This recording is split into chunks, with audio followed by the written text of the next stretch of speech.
Just now, a young doctor, Ramzan, yes, passed out from our organization. He got an entrance from our organizations. I know him well. In the year of 2019, he got a medical seat in MMC. Before that, he was in Alvas. I know him. That President Mohan Alva was telling. Like him, so many other students are getting benefit from such an organizations. Why I am telling this is, no student should be bought for because for the money. So because so many enthusiastic organizations are there to cater you people or to help you out. Please, that is one typical living examples. You please explore the things, and if you have a mind, you can do wonder. If you don't, mind means you should have a strong willpower. I want to become. So whatever they suffering from our parents, that should be the loss, not for our generation. So let us finish their all difficulties and all. If you have such a zeal and passion, like Ramzan, you can become and you can be in the stage. Yes, that passion should be there, that zeal should be there, that interest should be there, and urge should be there. Urge means ನಾನು ಕಲಿಬೇಕು ಅನ್ನೋ ಆಸೆ ಇರಬೇಕು, ಆ ಆಸೆ ಬೇಕು. ಹಾಗಿದ್ದರೆ yes you can do wonder. ಯಾಕೆಂದರೆ ನಿಮ್ಮ ಡಿಪಾರ್ಟ್ಮೆಂಟಲ್ಲಿ, ಎಸ್ಪೆಷಲಿ ಮೈನಾರಿಟಿ ಡಿಪಾರ್ಟ್ಮೆಂಟಲ್ಲಿ, they will give free loans, or even if it is an interest, is a lower interest. Fees reimbursement systems are there, scholarships are there. Scholarship will be available for all the students. So this can be utilized by you people if you are qualified. How to qualify? So anyway, you have taken the second PUC examination, you got the result. How many of you passed out second PUC passed out students here? All. Very good. I don't ask what is the percentage and all. I know no one will rise like this. If you have scored more than 95%, can you raise your hand? More than 95%? No. 90% and above? 1. 85 and above? Okay, distinction, good. 80 and above? Very nice. Why I am asking this is not for your demoralizing your things.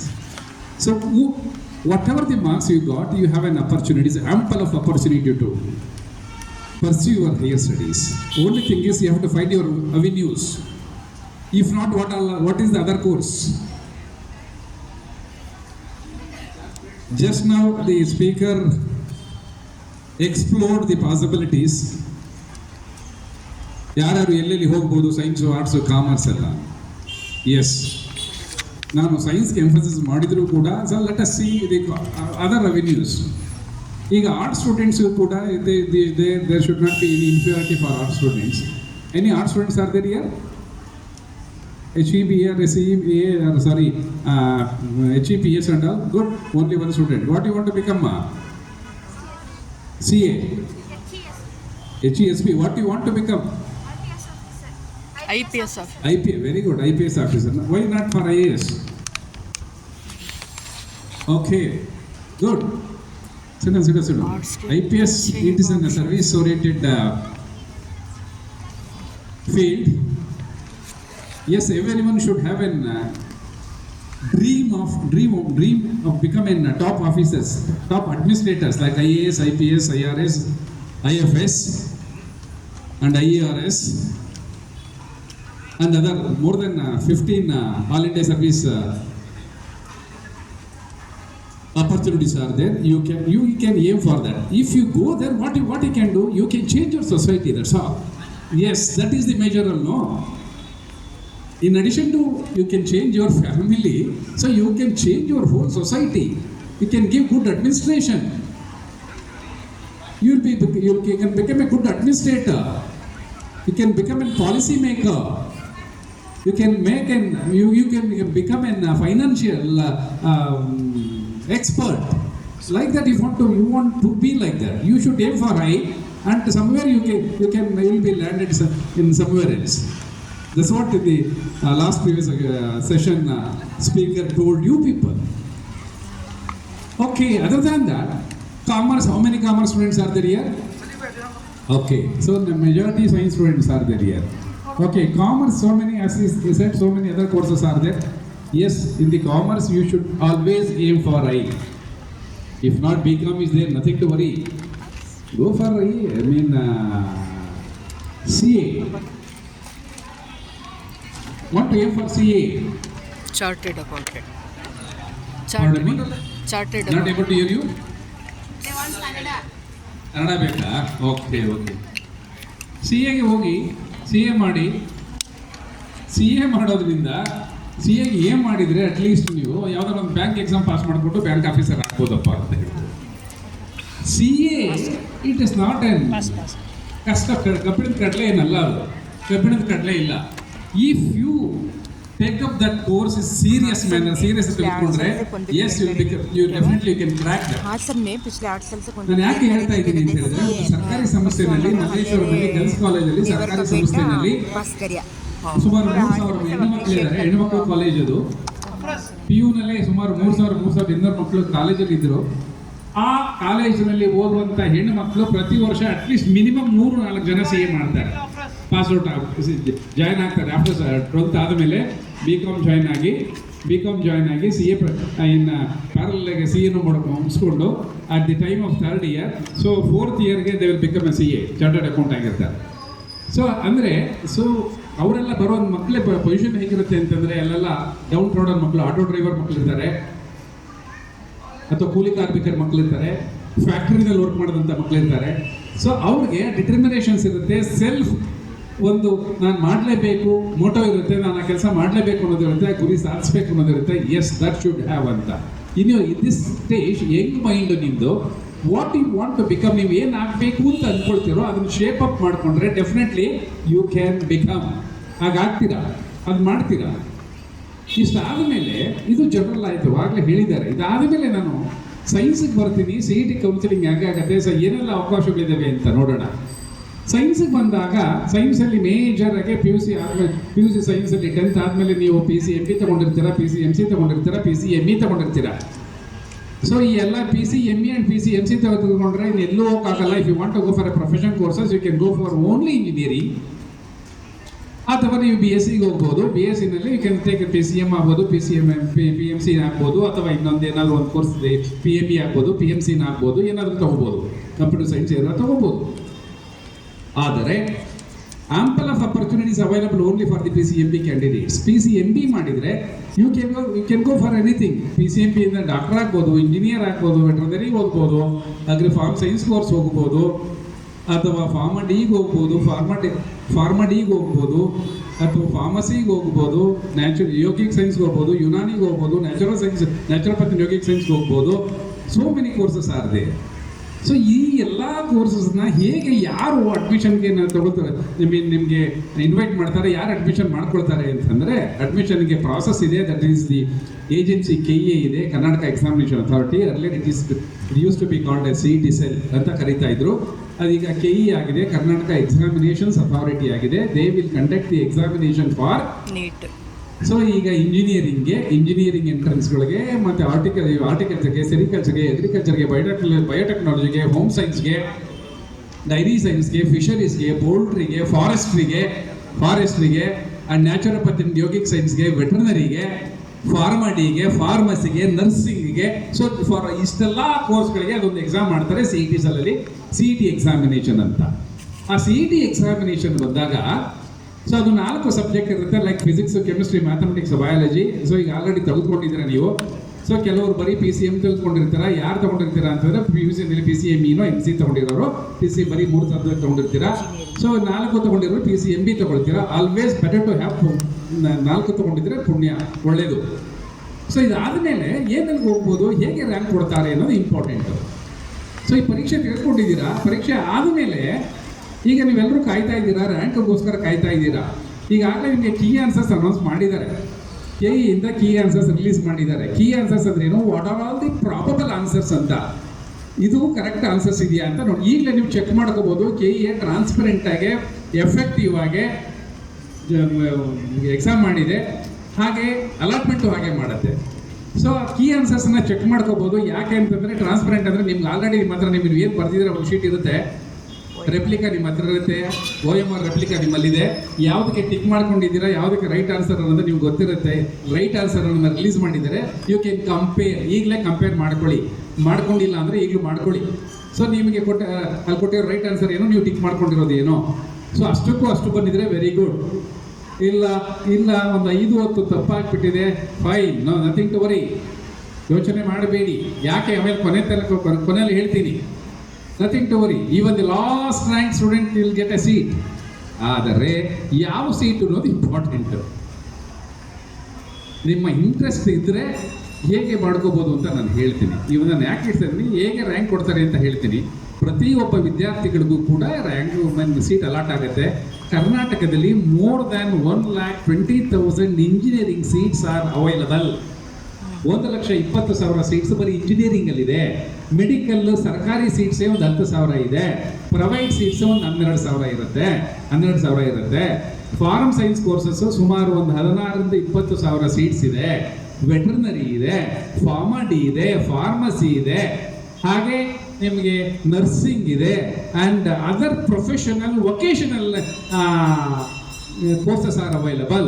If you are interested, definitely you can think of that. You can think of that in that line also. ಯಾಕೆ ಅಂದರೆ medical ಸಿಗಲಿಲ್ಲ ಅಂತ ಇಟ್ಕೊಳ್ಳಿ. If you are very much interested in biology or biological science, medical ಸಿಗಲಿಲ್ಲ ಅಂದರೆ ಸುಮ್ಮನೆ ಮನೇಲಿ ಕೂರ್ತೀರಾ? No, ಏನಾದರೂ ಒಂದು ಯೋಚನೆ ಮಾಡಬೇಕು. ಯಾವುದು ಮಾಡ್ತೀರಾ? ಸೊ ಇಲ್ಲ ಮೆಡಿಕಲ್ ಇಲ್ಲ ಅಂದರೆ ಬಯಾಲಜಿಕಲ್ ಸೈನ್ಸಲ್ಲಿ BSc AGಗೆ ಹೋಗ್ತೀವಿ ಅಥವಾ ವೆಟರ್ನರಿಗೆ ಹೋಗ್ತೀವಿ. Veterinary is also very good subject. It's ಇವಾಗಂತೂ ವೆಟರ್ನರಿ ಅಂದರೆ ಬರೀ ಧನಿ ಡಾಕ್ಟರ್ಗಳಲ್ಲ, ಈ ಪೆಟ್ ಅನಿಮಲ್ಸ್ಗಳಿಗೆ ಎಸ್ಪೆಷಲಿ ಇನ್ ದಿ ಸಿಟಿ ಏರಿಯಾಸಲ್ಲಿ ಭಾಳ ಡಿಮಾಂಡ್ ಇದೆ. ಮನುಷ್ಯರಿಗಿಂತ ಪೆಟ್ ಅನಿಮಲ್ಸ್ನ ಜನ ಜಾಸ್ತಿ ಕೇರ್ ಮಾಡ್ತಾರೆ. ಮನುಷ್ಯನಿಗೆ ಜ್ವರ ಬಂದರೆ, ರೋಗ ಬಂದರೆ ಮಾತ್ರ ಏನೋ ತಗೊಬಿಡು ಅಂತ ಹೇಳ್ತಾರೆ ಹೊರತು, ಈ ನಿಮ್ಮ ಮನೇಲಿರುವಂಥ ಬೆಕ್ಕುಗೋ ನಾಯಿಗೂ ಜ್ವರ ಬಂದರೆ ಡೆಫಿನೆಟ್ ಆಗಿ ತಗೊಂಡು ಹೋಗ್ತೀರಾ, ನೀವು ಡಾಕ್ಟರ್ ಹತ್ರ ಕರ್ಕೊಂಡು ಹೋಗ್ತೀರಾ. Each and every house will have an pet animal. ಹೌದಲ್ವಾ? Is having pet animals. So ಅದಕ್ಕೆ ಗ್ರೇಟ್ ಡಿಮಾಂಡ್ ಇದೆ. ಯಾಕೆಂದರೆ number of seats are very less. So demand ಇದೆ. ಒಂದು 4 ಯೂನಿವರ್ಸಿಟಿ ಇದೆ, ಈಗ 6 ಆಗಿದೆ. 6 ಯೂನಿವರ್ಸಿಟೀಸಲ್ಲಿದೆ. 6 ಯೂನಿವರ್ಸಿಟೀಸಲ್ಲಿ may be around 700 to 800 seats are available every year. So ನೀವು ಅದನ್ನು ತೆಗೆದುಕೊಂಡ್ರೆ, if you get, definitely will get a job. Especially in the breeding industry ನಲ್ಲಿ, it has got a ample of opportunities, a fantastic opportunities, and perks also will be high. ದುಡ್ಡು ಕೂಡ ಜಾಸ್ತಿ ನೋಡಬಹುದು. ಇರಲಿ, ಆಮೇಲೆ ಹೇಳ್ತೀನಿ ಅದಕ್ಕೆ ಹೇಗೆ ಮಾಡಿ ಎಂಟ್ರೆನ್ಸ್ ಹೇಗಿದೆ ಅಂತ. ಹಾಗೆ ಒಂದು ವೇಳೆ ನಿಮ್ಗೆ ಅದು ಸಿಗಲಿಲ್ಲ ಅಂತ, ಏನೋ ಬಯಾಲಜಿಕಲ್ ಫೀಲ್ಡ್ ಇಂಟ್ರೆಸ್ಟ್ ಇದೆ, ಅದು ಸಿಗಲಿಲ್ಲ ಅಂತ ಏನು ಮಾಡ್ತೀರಾ? Yes, you can go for the farm science course. Farm science 11 courses ಇದೆ. ನಾನು ಮೊದಲು ಹೇಳಿದಾಗೆ ಆರ್ಟಿಕಲ್ಚರ್ ಇದೆ, ಸೆರಿಕಲ್ಚರ್ ಇದೆ, ಫಿಶಿಕಲ್ಚರ್ ಇದೆ, ಪೌಲ್ಟ್ರಿ ಇದೆ. Why can't you people do? ಈಗ ಎಸ್ಪೆಷಲಿ ಈ ವುಮನ್ ಎಂಟರ್ಪ್ರೈನರ್ಸ್ ಇದ್ದರೆ ಡೆಫಿನೆಟ್ ಆಗಿ ದೇ ಹ್ಯಾವ್ 30% ರಿಸರ್ವೇಷನ್ಸ್ ಎಕ್ಸ್ಟ್ರಾ ಇದೆ, and also the community reservations ಇದೆ. Definitely you can be an entrepreneur. Why can't you make it? You just think in that line. ಏನೋ ಅದನ್ನು ಓದಿದ್ದೀನಿ. ಈಗ ಒಂದು ಮಗು ಕೇಳ್ತಾರೆ, ಮನೆಯಲ್ಲಿ ಹೆಣ್ಣು ಮಗು ಯಾಕೆ ಓದಿಸ್ತಾರೆ, ಓದಿಸ್ಬಿಟ್ಟು ಏನು ಮಾಡಬೇಕು, ಮನೇಲಿ ಕೊಡ್ತಾರೆ ಅಂತ ಹೇಳ್ತಾರೆ. ಸೊ ಆಗ ಅನ್ಕೊಳ್ಳೇಬೇಡಿ. So many avenues are there, opportunities are there, and the parent also ಈಗ ಮೊದಲಾಗಲ್ಲ. ಸೊ ನನ್ನ ಮಕ್ಕಳು ಓದ್ಲಿ, ನನಗಿಂತ ಚೆನ್ನಾಗಲಿ ಅಂತ ಹೇಳ್ತಾರೆ ಹೊರತು ನನಗಿಂತ ವರ್ಸ್ಟ್ ಆಗಿ ಅಂತ ಯಾರು ಗಂಡು ಮಕ್ಕಳಾಗಲಿ ಹೆಣ್ಣು ಮಕ್ಕಳಾಗಲಿ ಪೇರೆಂಟ್ಸು ಯೋಚನೆ ಮಾಡೋದಿಲ್ಲ. So that is the first quality of the parent. ಏನು ಯಾರೇ ಆಗಲಿ, ನಾನು ಈಗ ಏನೋ ಒಂದು ಆಟೋ ಓಡಿಸ್ತಾ ಇದ್ದೀನಿ ಅಥವಾ ಒಂದು ಯಾವುದೋ ಒಂದು ಕೆಲಸದಲ್ಲಿ ಇದ್ದೀನಿ, ನನ್ನ ಮಕ್ಕಳು ಹಾಗೆ ಆಗಬಾರ್ದು. They want to come up in their life ಅನ್ನೋದಾದರೆ ಅಂತ ಯೋಚನೆ ಮಾಡಿಕೊಂಡು ಎಲ್ಲ ಸಪೋರ್ಟು ಮಾಡ್ತಾರೆ. But only thing, you should choose the right way, right ಇದನ್ನು ಸೆಲೆಕ್ಟ್ ಮಾಡ್ಕೊಳ್ಳಿ, ರೈಟ್ ಏರಿಯಾನ ಸೆಲೆಕ್ಟ್ ಮಾಡ್ಕೊಳ್ಳಿ, ರೈಟ್ ಕೋರ್ಸನ್ನು ಸೆಲೆಕ್ಟ್ ಮಾಡ್ಕೊಳ್ಳೋಕೆ ಮಾಡಿ. ಸೊ ಇಷ್ಟ ಆಯ್ತಲ್ಲ, ಇದು ಆಯಿತು. KE ಇಷ್ಟಕ್ಕೆಲ್ಲ ಪರೀಕ್ಷೆ ಮಾಡುತ್ತೆ. ಪರೀಕ್ಷೆ ಮಾಡಿದಾಗ ರ್ಯಾಂಕ್ ಅನೌನ್ಸ್ ಮಾಡುತ್ತೆ. ರ್ಯಾಂಕ್ ಅನೌನ್ಸ್ ಮಾಡುವಾಗ you may have some doubts.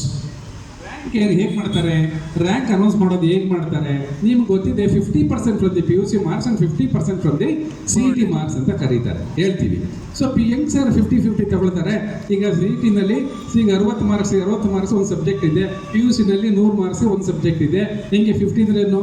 ಅದು ತಗೊಂಡಿರೋದು 30, ಇಲ್ಲಿ ತೆಗೆದುಕೊಂಡಿರುವಂಥದ್ದು ಒಂದು 50 ತಗೊಂಡು 80 ಮಾಡ್ತಾರ ಸರ್? ಹಾಗೆ ಮಾಡೋದಿಲ್ಲ. ಸೊ ಮಾಡೋದು ಹೇಗೆ ಅಂತ ಹೇಳಿದ್ರೆ, so whatever the marks you have scored in the PUC, for example 100 ಮಾರ್ಕ್ಸ್ಗೆ ನೀವು 92 ತೆಗೆದುಕೊಂಡಿದ್ರೆ 92 ನಲ್ಲಿ ಆಫ್ ಎಷ್ಟು ಇರುತ್ತೆ? 50% ಅಂತಂದ್ರೆ ಮೇ ಬಿ 46, ಹೌದಲ್ವಾ?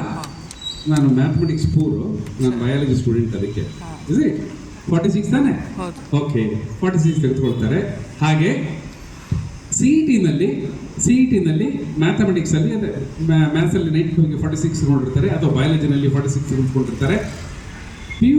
CET ನಲ್ಲಿ ಸೊ ಬಯಾಲಜಿನಲ್ಲಿ ಔಟ್ ಆಫ್ 60 ಯಾವ ಸ್ಕೋರ್ 59 ಅಂತ 59 ಅಥವಾ 58 ಅಂತ ಹೇಳಿದ್ರೆ, ಓಕೆ 58 ಅಂದರೆ ಎಷ್ಟು ತಗೊಳ್ತೀರಾ? 29 ತೆಗೆದುಕೊಳ್ತಾರೆ. ಇಸ್ ಇಟ್ 29 ಪ್ಲಸ್ 45 ಎಷ್ಟಾಯಿತು? 29 and 45 ಎಷ್ಟಾಯಿತು? 78. 29 and 45 78. No. ಎಷ್ಟಾಯಿತು? 78. 74. ಗುಡ್. 74% ಅಂತ ನಿಮಗೆ ರ್ಯಾಂಕ್ ಕೊಡೋದಿಲ್ಲ. ಅದೇ ನೀವು ಕ್ಯಾಲ್ಕುಲೇಷನ್ ಮಾಡಿ ನನ್ನ ರ್ಯಾಂಕ್ ಅಷ್ಟು ಬರಬೇಕಾಯಿತು, ಇಷ್ಟು ಬರಬೇಕಾಯಿತು ಅಂತ ಪೇರೆಂಟ್ಸಲ್ಲಿ ನೀವು ಅಥವಾ ಇನ್ನೊಬ್ಬರಿಗೆ ಹೇಳಿ ಅವ್ರು KE ತಪ್ಪು ಮಾಡಿಬಿಟ್ಟಿದ್ದಾರೆ, ರ್ಯಾಂಕ್ ಸರಿಯಾಗಿ ಮಾಡಿಲ್ಲ ಅಂತ ಹೇಳ್ತಾರೆ. ಎಲ್ಲ ಮಕ್ಕಳು ಬಂದು ಕಂಪ್ಲೇಂಟ್ ಮಾಡೋದು ನಾನು ನೋಡಿದ್ದೀನಿ. ಅದಲ್ಲ ಸಿಸ್ಟಮು. ಪರ್ಸೆಂಟೈಲು ಅಲ್ಲ, percentile will be in the NEET, not in the CET. ಪರ್ಸೆಂಟೇಜೇ ಮಾಡ್ತೀವಿ. ಹೇಗೆ ಮಾಡ್ತೀವಿ ಅಂದರೆ ದಟ್ ವಿಲ್ ಕನ್ವರ್ಟ್ ಇಂಟು 100. ಈಗ ನೀವೇನು ಮಾಡಿರ್ತೀರಾ, ಈಗ ಔಟ್ ಆಫ್ 60ಗೆ ನೀವು ಏನಾದ್ರು 32 ತೆಗೆದುಕೊಂಡಿದ್ರೆ 32ಗೆ ನೀವು 100 ಕನ್ವರ್ಟ್ ಮಾಡಿದ್ರೆ ಎಷ್ಟು ಬರುತ್ತೋ ಮಾರ್ಕ್ಸು, ಸೊ ಅಷ್ಟು ಪ್ಲಸ್ ನೀವು PUC ಮಾರ್ಕ್ಸಲ್ಲಿ ಔಟ್ ಆಫ್ 100ಗೆ 92 ತೆಗೆದುಕೊಂಡಿರ್ತೀರಲ್ಲ, ಸೊ ಇದನ್ನು ಕನ್ವರ್ಟ್ ಮಾಡಿ ಇದನ್ನು ಸೇರಿಸಿ 92 ಪ್ಲಸ್ ಇದನ್ನು 100 ಕನ್ವರ್ಟ್ ಮಾಡಿದ್ರೆ ಎಷ್ಟು ಬರುತ್ತೆ marks? That is may be around ಈಗ 32 ತೆಗೆದುಕೊಂಡಿದ್ರೆ ಮೇ ಬಿ ಅರೌಂಡ್ 23-24 ಬರ್ಬೋದು. 23-24 ಪ್ಲಸ್ 45 ಏನಿರುತ್ತೆ, that will be the correct method of announcing the rank. ಅದಕ್ಕೋಸ್ಕರ each and every mark in the KE or CET examination is going to be a vital, I mean it's going to play a vital role. ಹೆಚ್ಚು ಪಾತ್ರ ವಹಿಸಿ ಒಂದೊಂದು mark ಒಂದೊಂದು 50, 60, 100 ರ್ಯಾಂಕನ್ನು ವ್ಯತ್ಯಾಸ ಮಾಡುತ್ತೆ. Especially in the top ರ್ಯಾಂಕರ್ಸಲ್ಲಿ ಒಂದು ಮಾರ್ಕು 100 ಟಾಪ್ ರ್ಯಾಂಕರ್ಸ್ ಅಂದರೆ ಬಿಟ್ವೀನ್ 10,000 to 20,000 ಒಳಗಡೆ. ಸೊ ಒಂದೊಂದು ಮಾರ್ಕು ಮೇ ಬಿ ಅರೌಂಡ್ 500 to 600 ರ್ಯಾಂಕನ್ನು ವ್ಯತ್ಯಾಸ ಮಾಡುತ್ತೆ. ಅದಕ್ಕೋಸ್ಕರ you should score well in the CET examination rather than PUC. ಹಾಗಂತ ಅಂದ್ಬಿಟ್ಟು PUC ಕಡಿಮೆ ಬಂದ್ರೂ ತೊಂದರೆ ಆಗುತ್ತೆ. ತೊಂದರೆ ಆಗುತ್ತೆ. Not for neat.